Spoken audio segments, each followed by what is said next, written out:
자, 오늘 여러분들 이 본문 말씀 읽으면서 뭔가 좀 의문이 들지 않습니까? 뭔가 좀 이상하다 느끼신 분? 예? 맞아요. 지난주와 내용이 같죠?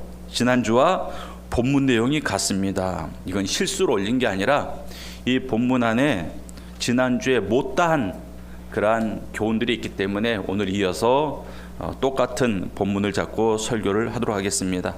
자, 지난주에 제가 여러분들에게 했던 설교의 내용이 뭡니까? 주님을 사랑하는 사랑에 대해서, 그리고 우리가 맡은 그 직분과 사명에 대해서 그 연관관계를 살펴봤습니다. 그러니까 주님을 사랑하는 것은 뭐다? 주님께서 맡기신 사명을 감당하는 것이 바로 주님을 사랑하는 것이다. 그리고 그 사명은 바로 영혼을 목양하는 것이다. 그렇게 제가 이야기를 했습니다. 오늘 이제 같은 본문인데 다른 교훈을 살펴보도록 하겠습니다. 바로 이름, 호칭에 관한 것입니다. 그래서 오늘 설교 제목이 당신의 이름은 무엇입니까? 이런 설교로 제가 여러분들과 말씀을 나누도록 하겠습니다. 15절 말씀을 보면 그들이 조반 먹은 후에 예수께서 시몬 베드로에게 이르시되 요한의 아들 시몬아, 내가 이 사람들보다 나를 더 사랑하느냐 하시니 이르되 주님 그러하나이다. 내가 주님을 사랑하는 줄 주님께서 아시나이다. 이르시되 내 양을 먹이라 하시고. 15절은 예수님과 베드로가 지금 대화를 나누는 내용이죠. 그런데 자세히 보면 이 성경에 기록된 베드로를 호칭하는 이름이 두 개가 나와요. 두 개가 나오죠. 첫째는 시몬 베드로, 두 번째는 요한의 아들 시몬. 이 두 가지 호칭이 나옵니다. 자, 요한의 아들 시몬, 이것은 베드로의 원래 이름이에요. 부모님이 지어주신 이름. 시몬은 부모님이 지어준 이름이고 호적에 있는 이름입니다. 그리고 예수님을 만나기 전까지 사용되던 이름이 바로 시몬이에요. 그리고 베드로는 이제 시몬이 예수님을 만난 다음에 특별히 예수님께서 이 시몬에게 만들어준 별칭이에요. 베드로, 게바, 이란 이름을 예수님께서 새로 만들어 주셨습니다. 근데 오늘 본문의 말씀 보면 예수님께서 이 베드로를 부르실 때 예수님이 만들어 주신 이름 베드로로 부르지 않고 뭐라고 부르고 있습니까? 요한의 아들 시몬, 원래 이름으로, 옛날 이름으로 베드로를 부르고 있습니다. 사람의 이름을 부를 때 어떤 호칭으로 부르냐, 거기에 따라서 부르는 사람의 마음의 상태, 그 감정을 알 수 있습니다. 제가 유튜브에서 이런 걸 봤어요. 우리나라도 그렇지만 외국에서는 배우자의 이름을 풀네임을 부르지 않는다 그래요. 그래서 이름과 성을 다 부르지 않고 그냥 우리가 하듯이 뭐 달링, 뭐 여보, 자기야 그렇게 부르는데, 전체 이름을 불렀을 때는 뭔가 좀 감정이 안 좋았을 때, 뭔가 상황이 심상치 않을 때 그 이름을 부른다고 합니다. 그래서 유튜브를 봤더니 왜 남편이 이렇게 밥을 먹고 있어, 혼자서 식사를 하고 있는데 저쪽에서 아내가 남편의 이름을 부릅니다. 그래서 남자가 갑자기 밥을 먹다가 딱 이렇게 아내를 쳐다봐요. 그러면서 묻습니다. 내가 뭐 잘못한 거 있냐고. 왜 갑자기 이름을 부르냐고. 내가 뭐 잘못한 거 있냐고. 그러면서 아내에게 물어봐요. 또 다른 유튜브로 봤던 이런 내용이 있습니다. 가족끼리 다 모여가지고 가족 모임을 하고 있는데, 그러니까 할아버지도 있고 이렇게 남편, 아내가 있고 자녀들인데, 저 주방에서 아내가 남편의 이름을 부릅니다. 그랬더니 갑자기 분위기가 싸해지면서 모든 가족들이 주방을 쳐다봐요. 그러면서 남편을 제외한 부모님들, 자녀들까지 일어나서 살금살금 그 자리를 다 떠났습니다. 아, 이름을 부른다라는 게 이게 뭔가가 있는 거거든요. 지금 뭔가가 지금 사건이 벌어지고 있구나. 그래서 그 자리를 다 피한 것입니다. 우리도 그러지 않습니까? 제 아내가 제 이름을 부를 때, 여러분 제 아내가 저를 집에서 뭐라고 부를까요? 목사님이라고 부를까요? 아니죠. 집에서 저를 뭐라고 부를까요? 그렇지, 여보라고 불러요. 여보. 여보라고 부르는데 어느 날 갑자기 저를 바라보면서 강병희 씨 그렇게 부르면 제 아내의 마음의 상태가 지금 어떤 겁니까? 저에 대해서 지금 안 좋은 감정이 있는 거예요. 여러분도 마찬가지예요. 누군가 이름은 부를 수 있어요. 근데 성까지 붙여서 부를 때는 뭔가가 있는 겁니다. 저도 제 아이들을 부를 때 민혁아, 미나야 이렇게 부를 때가 있고 강민혁 이렇게 부를 때가 있어요. 성까지 붙여서 풀네임으로 부를 때는 분명히 뭔가가 있는 겁니다. 감정이 담겨 있는 거예요. 그러니까 지금 오늘 본문에서도 예수님께서 베드로를 요한의 아들 시몬아 불렀을 때는 그 호칭에 예수님의 어떤 마음이 담겨 있는 겁니다. 그래서 오늘 본문이 우리에게 주는 교훈이 있습니다. 일찍 예수님께서 시몬을 만나서 베드로라는 이름을 만들어 주셨습니다. 요한복음 1장 42절을 볼게요. 요한복음 1장 42절 말씀. 자, 다 같이 읽겠습니다. 시작. 그리고 예수께로 오니 예수께서 보시고 이르시되 내가 요한의 아들 시몬이니 장차 게바라 하리라 하시니라. 게바는 번역하면 베드로라. 자, 게바, 베드로 같은 뜻이에요. 반석이라는 뜻인데 게바는 아람어고 베드로는 헬라어 이름입니다. 그러니까 예수님께서 시몬에게 게바, 베드로라는 이름을 지어 주셨습니다. 그럼 그 이름을 왜 만들어 줬을까요? 이유가 있어요. 여러분들 이름을 만들 때 이유가 있는 겁니다. 그래서 바로 이 시몬이라는 그 한 사람의 새로운 정체성을 부여하는 거예요. 그 전에 시몬은 어떤 사람입니까? 요한의 아들이었고 어부였습니다. 근데 이제 예수님께서 그 시몬을 만나고 제자로 삼으시고 베드로라는 이름을 부어주시면서 이제 이 시몬에게는 어부로서의 삶이 아니라 주님의 제자로서 반석과 같은 삶을 살아야 되는 그러한 새로운 신분, 새로운 정체성이 부여가 된 것입니다. 또 이름을 주었다라는 것은 장래의 역할을 예언하고 있는 것입니다. 그래서 마태복음 16장 18절 말씀을 한번 볼게요. 마태복음 16장 18절 말씀. 자, 함께 봅니다. 시작. 또 내가 내게 이르노니 너는 베드로라. 내가 이 반석 위에 내 교회를 세우리니 음부의 권세가 이기지 못하리라. 이것은 베드로가 앞으로 세워질 초대교회를 비해서 세워질 그 교회에 있어서 굉장히 중요한 역할, 중추적인 역할, 지도자가 될 것임을 암시하고 있는 겁니다. 근데 캐톨릭에서는 이것을 잘못해서 가지고 모든 교회는 베드로 위에 세워졌다. 그래서 베드로를 초대 교황이다 이렇게 여기고 있습니다. 근데 여러분들 베드로가 실상 교회 세운 거 없잖아요. 도리어 교회는 바울이 많이 세웠죠. 베드로는 교회를 세운 게 아니에요. 그래서 이 반석 위에 내 교회를 세우려니 이것은 베드로의 그 믿음의 고백, 그 신앙 위에 교회를 세운다라는 의미가 있는 겁니다. 그리고 베드로가 그 교회에서 굉장히 중요한 지도자급인 일을 감당하게 되는 것을 말하는 거예요. 그래서 장래 역할에 대해서 지금 의미를 부여하고 있는 겁니다. 또 이름을 주었다라는 것은 하나님의 주권을 말합니다. 이름은 누가 지어주는 겁니까? 부모가 자녀에게 지어주는 거예요. 그리고 주인이 종에게 이름을 지어줍니다. 여러분들 집에 강아지나 고양이 키우는 분들이 있죠. 그 강아지나 고양이 이름 누가 지어줍니까? 주인이 지어주는 거예요. 주인이기 때문에. 또 이름은 누가 지어줍니까? 왕이 신하에게. 그래서 다니엘이 바벨론에 끌려갔을 때 다니엘에게는 벨드사살이라는 새로운 이름이 주어졌어요. 또 다니엘의 새 친구 이름 여러분들 알고 있죠? 뭡니까? 다니엘의 새 친구 이름 시작.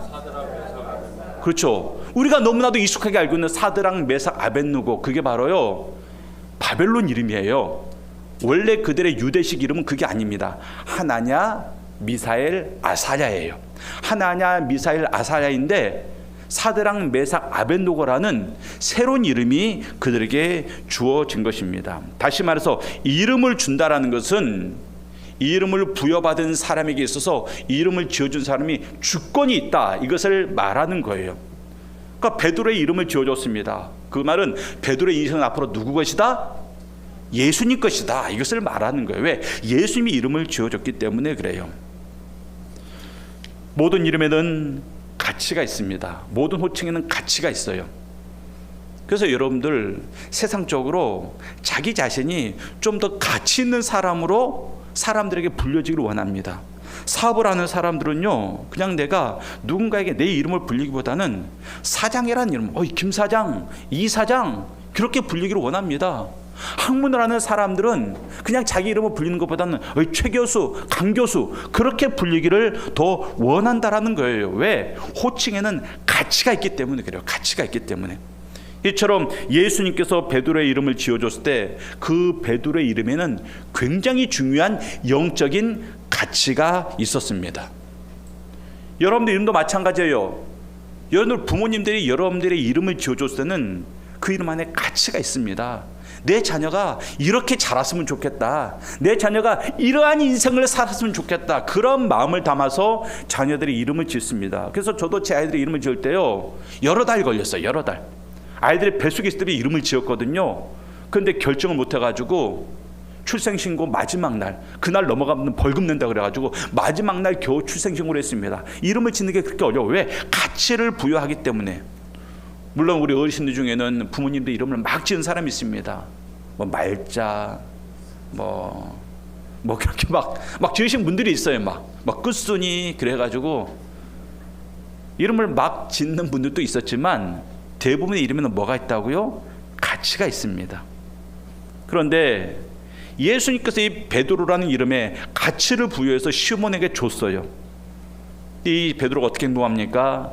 예수님이 잡히시는 날 밤에 예수님을 부인했죠. 그것도 3번이나 부인했습니다. 베드로의 이름의 뜻이 반석인데 그 반석이라는 이름에 걸맞는 행동을 하지 않았습니다. 반석이 부서지고 말았습니다. 반석이 부서지고 산산이 부서져서 모래가 되고 먼지가 되고 말았습니다. 그래서 진정한 의미의 그 반석이라는 이름으로 주님께서 베드로를 부를 수가 없었던 거예요. 그래서 베드로라 이렇게 부르지 않고 원래 부모가 지어준 이름 요한의 아들 시몬아 이렇게 지금 베드로를 부르고 있습니다. 지금 베드로와 예수님의 관계가 어떻다고요? 이전과 같지 않습니다. 왜? 베드로라는 이름에 심겨진 그 가치를 상실했기 때문에 그래요. 가치를 상실한 이름은 더 이상 부를 수가 없는 것입니다. 베드로가 예수님을 부인했기 때문에. 그런 베드로에게 예수님께서 이제 사랑에 대해서 물으십니다. 네가 나를 사랑하느냐? 그런데 한 가지 주목할 것이 있어요. 이 베드로에게 물으시는 내용을 보면 이런 내용이 있습니다. 내가 이 사람들보다 나를 더 사랑하느냐? 네가 나 사랑하느냐? 이게 아니라 네가 여기 있는 사람들보다 나를 더 사랑하느냐? 자, 여러분들, 나를 사랑하느냐와 나를 더 사랑하느냐, 이건 서로 다른 내용이죠. 같은 의미가 아니에요. 지금 이곳에 모여있는 사람들 어떤 사람들입니까? 다 예수의 제자들이에요. 예수님을 사랑하는 사람들이 모여 있습니다. 그들이 모여 있는데 주님께서 물으시는 거예요. 네가 나를 사랑하느냐? 그거 당연한 거잖아요. 당연한 것을 묻지 않습니다. 네가 이들보다 나를 더 사랑하느냐? 그것을 묻고 있는 거예요. 사랑이 있느냐 없느냐, 사랑하느냐 안 하느냐, 이걸 묻는 게 아니라 베드로의 사랑의 크기를 묻고 있는 겁니다. 왜? 주님을 사랑하는 거 당연하기 때문에. 여러분 다 주님을 사랑하잖아요. 당연하잖아요. 문제는 그 사랑의 크기가 문제예요. 그 사랑의 크기.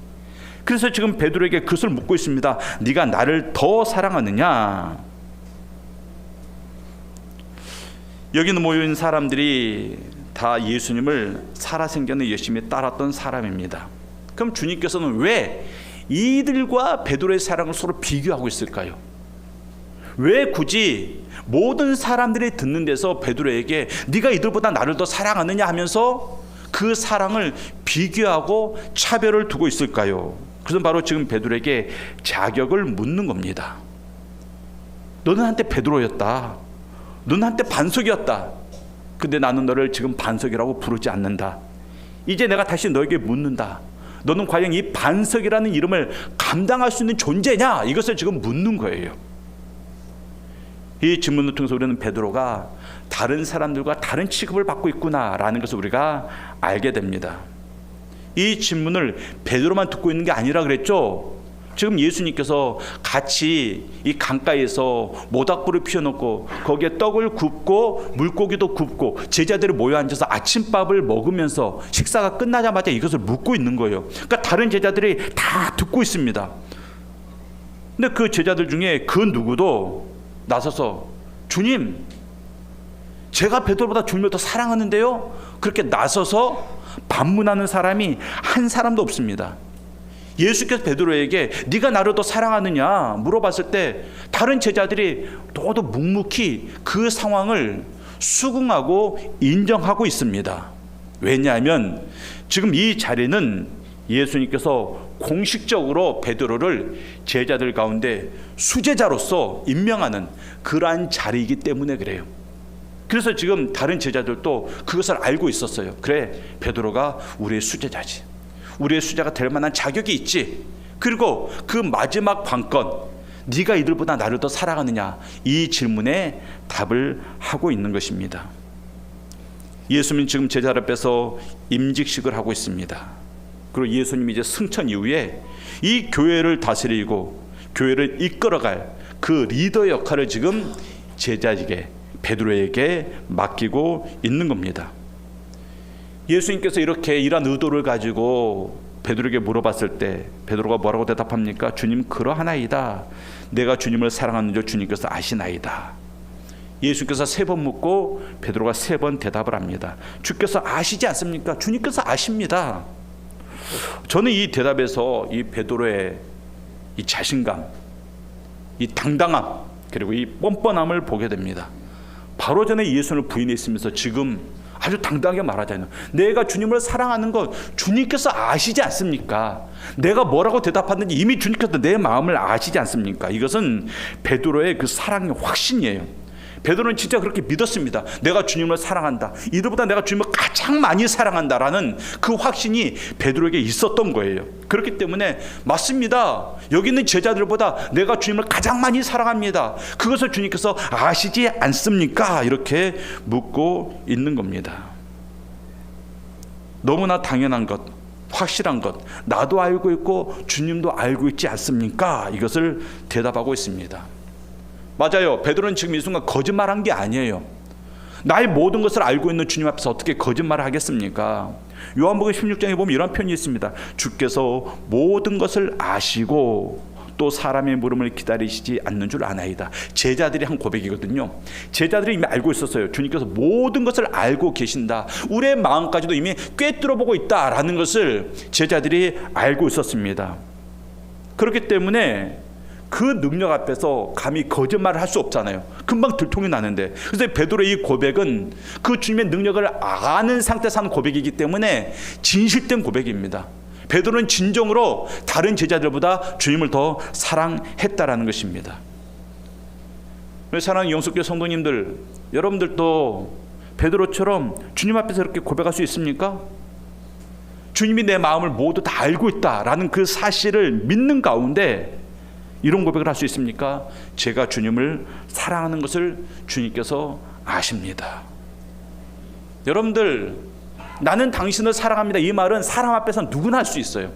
사람 앞에서 누구나 할 수 있습니다. 왜? 그 사람은 내 마음을 모르거든요. 그러니까 얼마든지 꾸며서 할 수 있어요. 거짓으로도 할 수 있습니다. 상대방은 모릅니다. 그런데 주님 앞에서 이 고백을 하라고 한다면 솔직히 저는 두려워요. 왜? 저는 때때로 살아오면서 주님보다 더 사랑했던 그 무엇이 때때로 내 삶 가운데 있었거든요. 그렇기 때문에 지금 현재 주님을 가장 사랑합니다. 주님께서 아시지 않습니까? 이 말을 저는 감히 할 수가 없습니다. 왜? 무섭기 때문에. 제 마음은 그러지 않아요. 제 마음은 나는 주님을 가장 사랑해. 나는 내 가족들보다 주님을 더 사랑하고 돈보다 주님을 더 사랑하고 나는 주님을 가장 사랑해. 그게 제 마음이에요. 진실된 마음입니다. 그런데 내 삶을 보고 내 행동을 보면 분명히 주님보다 더 사랑했었던 그 무엇들이 내 삶의 순간에 있었습니다. 그렇기 때문에 저는 감히 그렇게 말할 수가 없는 거예요. 내가 만약에 주님 앞에서 내가 주님을 사랑합니다. 주님께서 다 아시지 않습니까? 그렇게 말했을 때 주님께서 그래, 내가 다 알고 있지. 내가 다 알고 있어. 너의 그 거짓말, 너의 죄악들, 너의 죄성들, 너의 우상들을 내가 다 알고 있다. 이렇게 말하실까 봐 전 두려워요. 그런데 우리 주님은 베드로의 이런 대답에 너 진짜냐? 너 진짜 나를 사랑해? 근데 그때 왜 나 배반했어? 그렇게 묻지 않았습니다. 왜? 베드로의 대답이 진실임을 알고 있었기 때문에 그래요. 그래서 반문하여 다시 묻지 않고 뭐라고 말합니까? 내 양을 먹이라. 내 양을 먹이라. 3번 묻고 3번 대답하고 3번 사명을 주십니다. 자, 제가 여러 번 말씀드렸죠. 반복은 뭐다? 반복은 뭐다? 강조다. 강조는 뭐다? 중요한 거다. 중요하기 때문에 반복하고 강조하고 있는 겁니다. 오늘 이 성경 말씀은 이 땅을 살아온 성도들에게 무엇이 진정 중요한가, 이것을 지금 우리에게 알려주고 있어요. 무엇이 진정 중요한가? 네가 나를 사랑하느냐? 네가 진정으로 나를 사랑하느냐? 이게 정말 중요한 이유가 여러분들 삶이 어렵잖아요.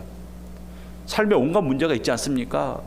뭔가를 하고자 할 때 얼마나 방해되는 것들이 많은지, 얼마나 삶이 고달픈지, 그럴 때 어떻게 해야 됩니까? 주님을 사랑하면 돼요.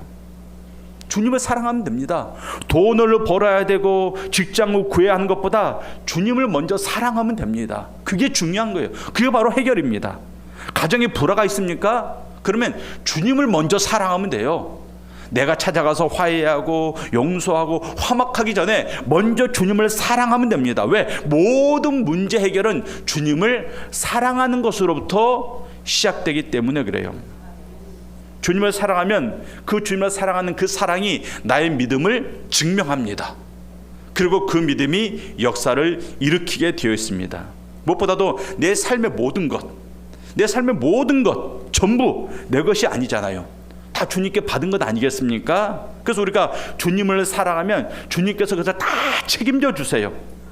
우리 사랑하는 성도님들, 여러분들의 삶이 힘들 때 뭐 해야 된다고요? 주님을 사랑하면 됩니다. 삶에 커다란 문제가 생겼을 때 뭐 해야 된다고요? 주님을 더 사랑하면 됩니다. 정말 내가 감당할 수 없는 엄청난 그런 고난이 닥쳐왔을 때 뭐 하라고요? 주님을 더 사랑하면 됩니다. 주님을 사랑하면 돼요. 주님을 사랑하면 주님께서 나를 사랑하는 너의 사랑을 내가 안다. 그리고 그 사랑을 책임지시는 그러한 삶을 살게 되었기 때문에 그렇습니다. 그러고 나서 19절에서 주님은 이제 베드로의 마지막이 어떻게 될지를 말씀하십니다. 우리 19절 말씀 다 같이 한번 읽겠습니다. 왜 방송실에서 마이크 안 나올까요? 다시 한번 읽겠습니다. 19절 말씀 시작. 이 말씀을 하심은 베드로가 어떠한 죽음으로 하나님께 영광을 돌릴 것을 가리키심이로라. 이 말씀을 하시고 베드로에게 이르시되 나를 따르라 하시니. 자, 방금 전에 베드로가 이제 예수님께 베드로라 불릴 수 없는 그러한 잘못, 실수, 그것들에 대해서 다 이제 용서함을 받았습니다. 그리고 임직식까지 치렀어요. 제자들 앞에서 베드로가 이제 수제자가 되어서 앞으로 세워질 교회를 책임질 것을 말씀하셨습니다. 귀한 사명을 받은 거예요. 그럼 보통 어떤 일이 일어납니까? 격려와 축복의 말이 오고 갑니다. 우리 교회에서도 임직자 선거를 하잖아요. 임직자 선거를 해서 뭐 장로님들, 안수집단, 권사님들 이렇게 뽑힙니다. 그러면 6개월 있다가 이제 임직식을 하죠. 임직식을 합니다. 그럼 그 임직식 순서에 꼭 들어가는 게 있죠. 그 순서 마지막 점에 격려사, 축사 이런 순서가 꼭 들어갑니다. 방금 베드로가 임직을 받았습니다. 그러면 축하의 말이 오고 가고 격려의 말이 오고 가야 됩니다. 근데 어떤 말이 오고 갑니까? 죽음에 대해서 말씀하고 있어요. 죽음에 대해서. 바로 앞에서 사명에 대해서 말씀하시고 그리고 지금 죽음에 대해서 말씀하고 있습니다.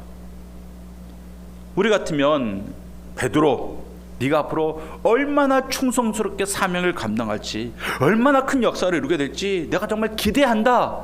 이런 말씀을 주님께서 하셔야 되는데 사역의 내용들에 대해서, 사역의 모습들에 대해서, 사역의 열매에 대해서 아무런 말씀도 안 해요. 그리고 그 모든 사역의 마지막의 모습에 대해서만 말하고 있습니다. 죽음에 대해서 말하고 있어요. 왜 그랬을까? 그것은 바로 모든 사명은 죽음과 서로 연관이 되어 있기 때문에 그래요. 다시 한번 생각하십시오. 모든 사명은 죽음과 연관이 되어 있어요. 모든 사명은. 자, 사명자, 직분자의 가장 큰 덕목은 뭡니까? 두 글자. 맡은 자의 구할 것은 충성. 맞아요. 사명자의 가장 큰 덕목은 충성이에요. 그리고 충성했다 안 했다 기준은 무엇입니까? 죽기까지 했느냐 안 했느냐 이거예요. 죽기까지 할 때 그게 바로 충성이 되는 겁니다. 그래서 그 일을 하다가 죽는 것, 그게 바로 충성이에요. 그러니까 사명과 죽음은 연결되어 있습니다. 사명을 위해서 죽을 때 비로소 그게 충성이 되는 겁니다. 우리 주님께서 영혼을 살리는 일, 그 일을 하다가 죽으셨잖아요. 죽음으로써 그 일을 완성했잖아요. 이게 바로 충성인 거예요. 그래서 제가 가끔 여러분들에게 너무 자주 하면 여러분들 막 힘들어하실까봐 가끔 하는 그 구호가 있죠. 이 땅에서 열심히 사명 감당하다가 쉬어야 할 때는 어디서 쉬어야 된다고요? 까먹었구나. 따라하겠습니다. 천국 가서 쉽시다. 이 땅에서 사명 감당하는 거예요. 이 땅에서 쉴 생각하지 마십시오. 이 땅에서 사명 감당하다가 어디 가서 쉰다고요? 천국 가서 쉬는 거예요. 죽기까지 충성하는 것. 이게 바로 사명자의 모습입니다. 그래서 주님께서는 베드로에게 사명을 맡기자마자 죽음에 대해서 말하고 있는 거예요.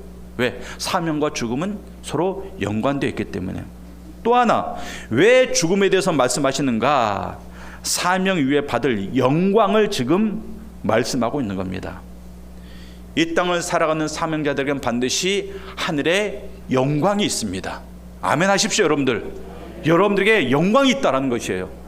여러분들은 다 사명이 주어졌습니다. 교회에서 주어진 것만 사명이 아니잖아요. 교회에서 주어진 것 외에도 여러분들의 삶에는 하나님께서 여러분들에게 개인적으로 주신 사명이 있습니다. 기도의 사명이 있고 섬김의 사명이 있고 여러 가지 사명이 있어요. 그 사명의 마지막은 뭐라고요? 하늘 영광입니다. 베드로의 마지막 모습이 뭐였습니까? 순교자였어요. 순교자. 베드로의 마지막 모습은 순교자였습니다. 예수님 닮은 모습. 여러분들 제자로서 예수님과 같은 모습으로 죽을 수 있다는 것, 그게 얼마나 영광된 겁니까? 순교할 수 있다는 것, 그게 얼마나 영광된 겁니까? 특히 예수님을 3번이나 부인하고 저주했던 베드로에게 있어서 그 죽음을 예수님과 같은 모습으로 죽을 수 있다는 게 그게 얼마나 큰 영광이 되겠습니까? 그래서 지금 주님은 베드로에게 줄 수 있는 가장 귀한 영광을 베드로에게 지금 보여주고 있는 거예요. 너는 순교자의 삶을 살게 될 것이다. 앞에서는 사명과 죽음에 대해서 말하고 두 번째는 사명과 영광에 대해서 말씀하고 있습니다. 삶은 충성이고 죽음은 영광이 되는 그러한 삶을 베드로에게 약속하고 있는 겁니다. 우리 사랑하는 성도님들, 하나님 앞에서, 교회 앞에서, 그 여러분들 자손들 앞에서 우리의 삶은 어떻게 기억이 될까요? 또 우리의 죽음은 어떻게 기억이 되겠습니까?